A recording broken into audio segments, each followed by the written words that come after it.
Shalom, this is the Ger in every Parsha, and I wanted to get to Parsha Tetzaveh because I didn't get to it yet, and that was a couple of weeks ago. Tetzaveh is interesting because it's the Parsha where, out of all the Parshas from the time that it mentions the birth of Moshe until the end of Numbers, I believe, that Moshe is mentioned in every Parsha except for Tetzaveh. So there's a couple of reasons that are brought down. One is that Tetzaveh always falls on Zion Adar, which is the yahrzeit and birthday of Moshe. So they say that it's fitting that his name should not be in that parsha because that was the parsha of his demise.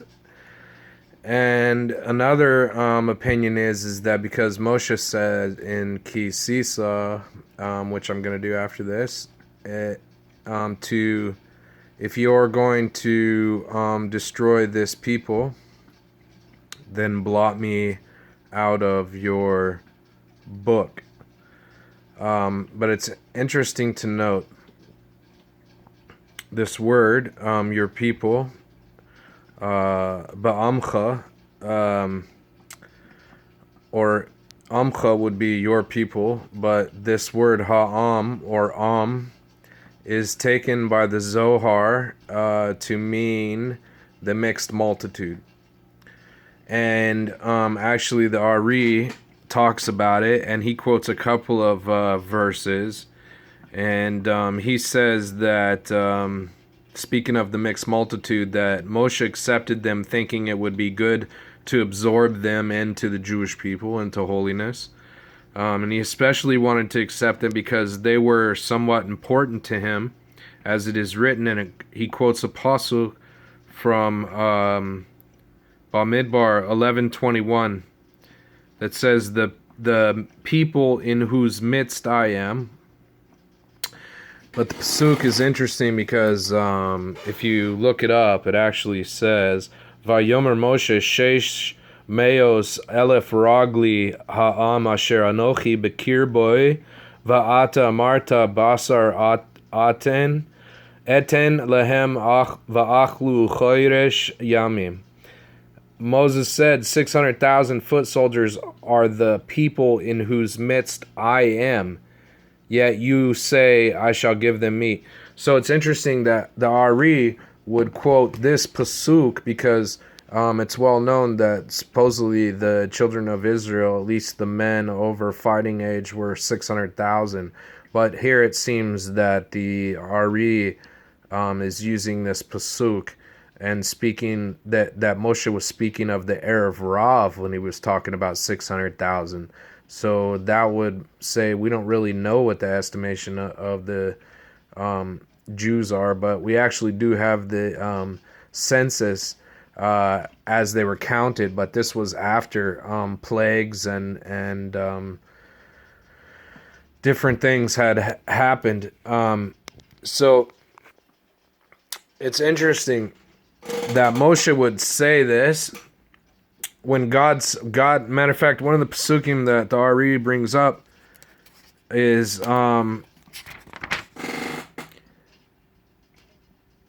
it says the people whose midst I am, and then I gave you the pasuk, and the people at your feet. This was another pasuk from Shemos 11:8. I recommend you go look that one up because that's actually when they were still in Egypt before Paro, and Moshe is speaking to Paro. The Ari says in another place that Paro didn't want to let the mixed multitude go. That was the ones he was really having a problem with. He didn't really care about the Jews going.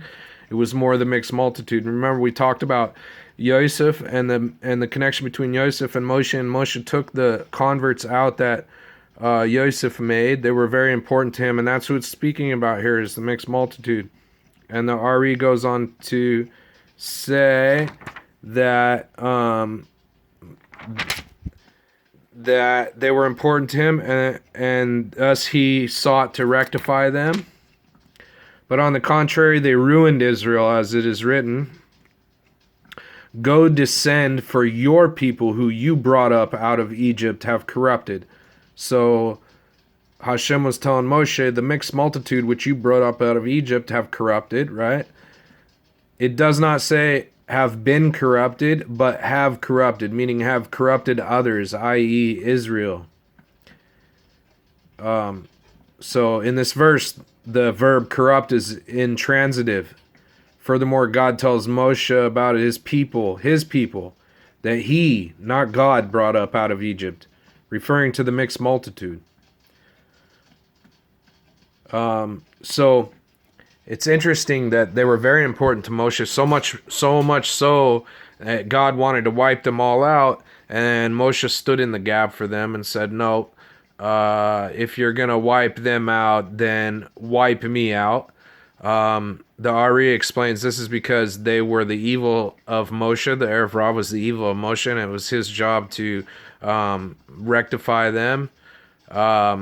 And this is one of the reasons that he has to come back in every generation, reincarnated, to help the Jews against the schemes of the Erev Rav in every generation, because the Erev Rav is also eternal and reincarnated in every generation.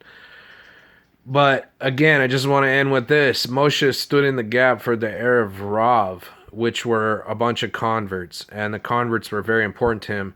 So coincidentally, it doesn't mention anywhere in Tetzaveh about the convert either. And it speaks a lot about Aaron the Cohen, and God chose Aaron the Cohen. And God chose the Jews. But God didn't choose the Erev Rav, and he didn't choose the converts. The converts have to choose God. We have to activate our free choice that God gave us and choose him, even though he didn't choose us. And I guess that's kind of our badge of honor, I guess, at the end of the day. This was the badge of honor of Avraham, and this is the badge of honor of every convert. Is that even though God did not choose us, we chose him. We activated that divine attribute that every human being has in free will, and we chose the Almighty. And it's okay he didn't choose us, because a king can choose whoever he wants. A king can choose whichever governor he wants, whichever commander of his army, whichever diplomat he wants, interpreter. He can do whatever he wants. So sure, the Almighty could choose whoever he wants. He has his own choice. And he chose Israel, and he said, you're going to be a chosen people. And the convert has the opportunity, the rest of humanity has the opportunity to say, you know what, Hashem, even though you didn't choose me, I'm going to choose you. And you activate a love, that when you choose God, you activate a love greater than the natural affection that he has for his own children that he chose. And so that's a phenomenon that a ger can experience that a born Jew cannot experience. So this has been Parsha Tetzaveh. Thanks for listening. Next, Kisisa, I'll try and get that down.